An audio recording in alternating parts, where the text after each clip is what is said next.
What's up, guys? Before we get into the video today, I just want to give a huge shout out to today's sponsor, and that is Thrive Fantasy. Come prop up on Thrive Fantasy this season. Thrive Fantasy is a daily fantasy sports app for player props. All you have to do is choose 10 out of the 20 player prop options to build your lineup. Use promo code HIVE, that is HIVE, when you sign up today, and you will receive an instant $20 bonus on your first deposit of $20 or more. Download Thrive Fantasy on the App Store or the Play Store, or by visiting their website, www.thrivefantasy.com. Sign up and prop up today. What's up, guys? Thanks for tuning in today, and I am thrilled to be joined by Stefan Kruger. His handle's below on the screen right now, and we are so excited to bring you the first 49ers matchup preview of the season. Stefan, on Sunday, the 49ers will be taking on the Arizona Cardinals at home at 125. Granted, the air quality isn't too bad to where it gets pushed out. What are your initial takeaways from this matchup? Yeah, so this is the first game in 7 months. So I expect both teams to be quite rusty. Even though the 49ers really kept most of their team together, so they should have a little bit more of an advantage going into the game because there is some kind of chemistry that extends beyond seasons. So I'm just hoping the 49ers can get into some kind of flow and get it going early. It's so key because I remember the last game that the 49ers and Cardinals played in Santa Clara. They got down early, and that whole, I want to say first half was so just dead. And I remember thinking, man, these guys really came out flat. So I think it speaks more to how this team is prepared when it comes to, and I'm overanalyzing it a little bit here, but the whole season. I mean, we've heard all offseason revenge tour. If this team comes out flat, that might deal a sizable blow to their psyche, and it might be hard to come back from. And like I said, maybe I'm overanalyzing it, but that's just how I see it. One thing I really do want to see, and my first initial takeaway from this matchup, is how much has Kyler Murray improved from his rookie year, because the 49ers had a tough time playing against him last season. They had a tough time getting him down on the ground. They had a tough time defending his passes. So that's going to be a really key matchup for me to keep an eye on, because this defensive line is fully healthy for the most part. Last season, they really weren't, especially in the second game against the Cardinals. So it's going to be a tough game for both sides, but I do think the 49ers come out here on top. What are some of your keys to victory for the 49ers, Stefan? Yeah, so if I remember correctly, last year the the Cardinals run defense was actually quite decent, and the 49ers couldn't get really much going on the ground against them. So, and I think overall over the season they ranked top 10 in DVOA against the run. So if the 49ers can get their run game going to keep a little bit of balance, I think that would help, because last year, I don't remember if it was the first or second game, but they at times they couldn't stay on the field. They had a 3-and-out, and the Cardinals, they couldn't stop the Cardinals because Kyler Murray posed so much of a threat running and throwing to the 49ers that they were just simply gassed. And it would really help to really extend their offensive stay on the field and to get into a groove and to methodically drive down the field, because that's usually what Kyle Shanahan offenses do, and what Jimmy Garoppolo, frankly, is a little bit better than just throwing deep and going for a touchdown in every play. And speaking of, this offense, their offensive line is going to be something to watch, because they've been injured all offseason going in. Weston Richburg is starting the season on the PUP list, and then Ben Garland is also injured. So there's some shuffling pieces there. So it's going to be pivotal how they perform, because the Cardinals actually have a pretty good defensive line. So I'm the 49ers, if they don't come out hot, might be a long day for Jimmy Garoppolo scrambling around in the backfield. But I think they'll eventually get it together. And one of the huge things that the 49ers fans are finally going to be able to see is the return of Jerick McKinnon. 2 years in uniform, 2 years on IR, torn ACL. So it's like, man, I'm excited to see him. I think he can bring a lot of, explosion out of the backfield, specifically with his reception ability, his catch ability out of the backfield. Do you think that he'll have sort of a breakout game on Sunday? Breakout game is probably a little bit strong of a word because he hasn't played football since 2017. So that's almost 3 years of just riding the bench and getting healthy again after that ACL and that flare up afterwards. I do think that he is a potential weapon to look out for, and he could really provide a nice change of pace to the 49ers backfield because as good as Raheem Mostert was running and Tevin Coleman at times or Matt Breida, neither one of them was really much of a receiving back. And Jerick McKinnon was really touted as one coming to the 49ers and providing a dual threat out of the backfield. And that could potentially get a little bit of flow as well, circling back to that, because the 49ers just can't afford to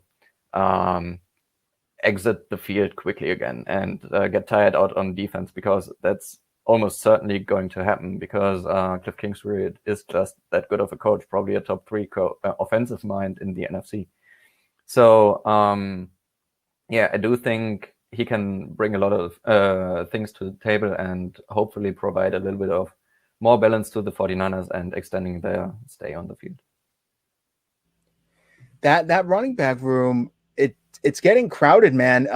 This year, they had the 2 undrafted free agent running backs that everybody liked, Ahmed and Hasty, and everybody was saying these guys are going to make it. These guys are going to make it. Some are even comparing them to Matt Breida. He came out as an undrafted free agent as well.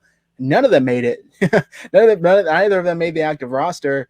And I think that just speaks to the quality of this running back room as a whole. When arguably your worst back is Jeff Wilson, I think you're doing something right. And a Shanahan offense, even going back to Mike Shanahan, is notably not centered around a premier talent at the running back. They're kind of known for getting anything out of anyone, essentially. So the fact that Kyle Shanahan has stocked the position at talent, man, it's scary because his offense gets anything at anyone, like I said. But then you add these premier talents in Raheem Mostert and even Tevin Coleman, who I think gets a lot of unfair hate. But then you add in the return of Jerick McKinnon, man, and these Cardinals might be in for a rough day because I think the 49ers are going to be running all over them. So that's a huge key to victory. I totally agree with you there. Another one that I am a little nervous about, and I talked about this on the Red and Gold Standard podcast with Anthony, is the Cardinals now have DeAndre Hopkins. And the 49ers last season, man, we all know how the Super Bowl ended, and we all know what Sammy Watkins and, those Chiefs receivers did. Now the Cardinals have arguably the best receiver in the NFL in DeAndre Hopkins. Richard Sherman is 1 year older. Who's starting opposite of Richard Sherman? I mean, Emmanuel Mosley, perhaps, Kelly Witherspoon, maybe. How is that matchup going to go? And can the 49ers do anything to stop DeAndre Hopkins? Or is it sort of a type of let's just hope to limit him situation? Yeah, it's probably going to be the latter, because a guy like DeAndre Hopkins, if you don't have a corner like Tre'Davious White or Stephon Gilmore, arguably 2 of the best cover corners in the NFL right now, you will have a hard time defending, and it must come down to the entire defensive backfield coming together and trying to stop him. It has to be a team effort. Otherwise, you really don't stand much of a chance, and you really have to try to limit him as much as you can, and hope Kyler Murray has to find someone else to beat you with, because DeAndre Hopkins, he's a freak of nature. He is one of the best receivers when it comes to contested catches. He's had over 1,000 yards with quarterbacks like Brian Hoyer, not yet, but those all those Texans guys before Deshaun Watson, it really was not pretty with them, and he still managed to be one of the best. And he's just been so consistent over the years that really you really have to try to double or triple team him depending on what the offense shows, and hope for the best. Yeah, it's funny that the lack of remembrance in the quarterback's names in Houston kind of speaks to the quality of play there. You're like, TJ whatever, and that, I think that speaks for itself, because DeAndre Hopkins was doing this with nobody's back there under center. Now he's got a premier talent in Kyler Murray. And when the Cardinals acquired Hopkins, I was like, man, this is going to get ugly. This is going to get ugly, because the 49ers, they played historically great as a backfield last season, but that's largely due to the talent up front. Nick Bosa, D Ford, Eric Armstead, DeForest Buckner, these guys are making it easy peasy for the guys behind them to have a historically great season. It wasn't so much, these guys playing the top of the, best ball in the league. We didn't have, 2 or 3 Stephon Gilmores back there. No, we had Richard Sherman and then some average corners and maybe above average to really top tier safeties and Jimmy Ward and Jaquiski Tartt. But man, I don't know. This position, the secondary is kind of declining. With all due respect, the 49ers haven't addressed it in a couple of years, back to back. Since signing Richard Sherman and drafting Ahkello Witherspoon, they've kind of neglected the position. And I think they're really, really banking on Jason Verrett to come back healthy and be a starting caliber corner that they saw he was with the Chargers. But that's a lot. That's a lot of putting your eggs in one basket. And if that doesn't work out, they might be standing there with their pants around their ankles, kind of looking around like, damn, we kind of got burned here. So it could get ugly, but I do hope that the pressure up front prevents Kyler from having a lot of time in the backfield, or in the pocket, I should say, to hit DeAndre Hopkins deep in the 49ers secondary. So that's something to keep an eye on, man. And like I said, I'm a little nervous about this matchup, and I don't get nervous about much, but DeAndre Hopkins is not like any other receiver in the NFL. So the 49ers are going to start out the season with their hands full in the secondary already. Now, Stefan, another huge matchup that we saw last year kind of take place, specifically more so in Arizona, was George Kittle against Budda Baker.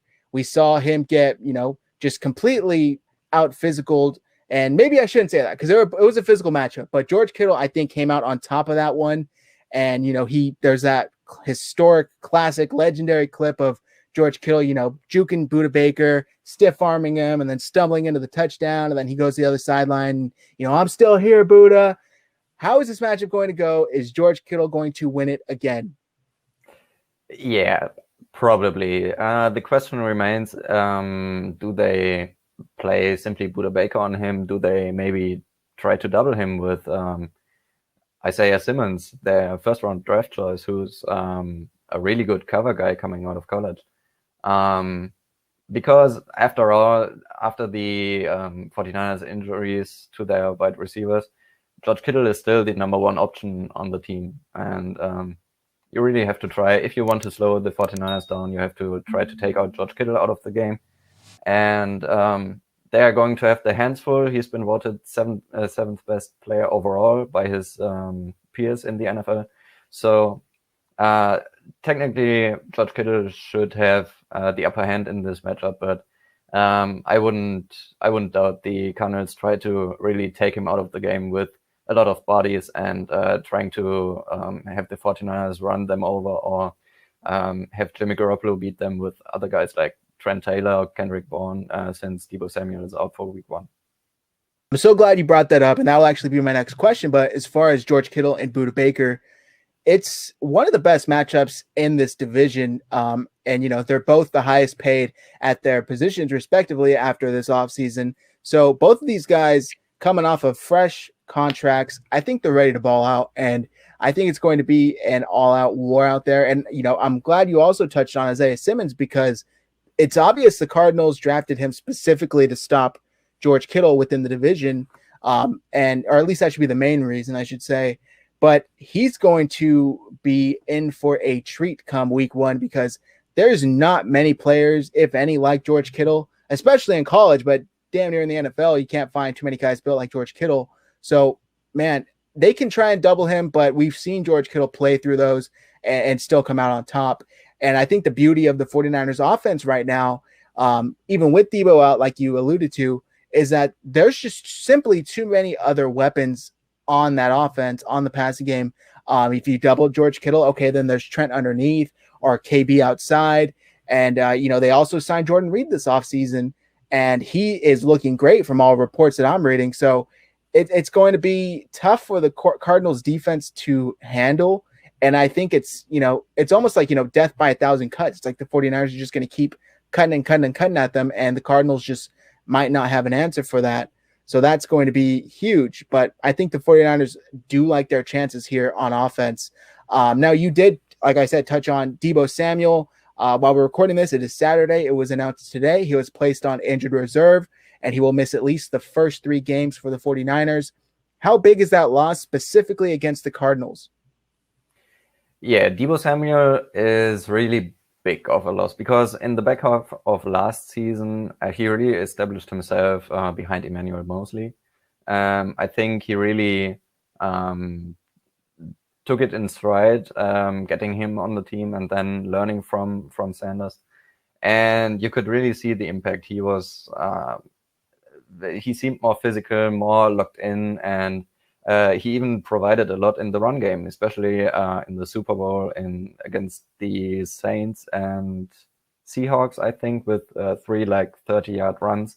And he really was a dual threat weapon through the air and on the ground. And that is one thing that's going to be missed a bit, because just running straight up into the Cardinals defense won't do it.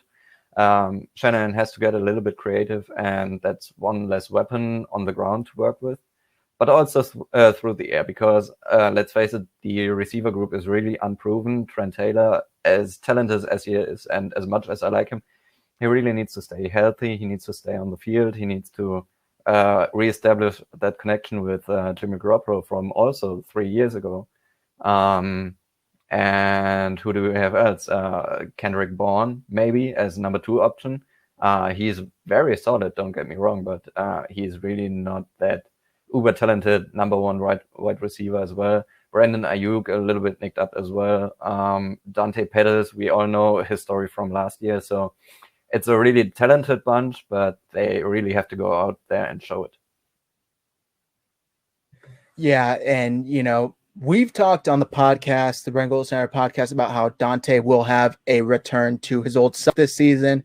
And I went out and said on this last episode, this is going to start Sunday. I think his hype train, his return to glory, so to speak, starts Sunday. I think that he will have a good game. I'm not going to say he's going to be the best and, most pad the stats receiver out there on Sunday. I don't think so, but I do think he'll have a nice impact on the game, because the 49ers are desperately in need of one of their receivers to step up.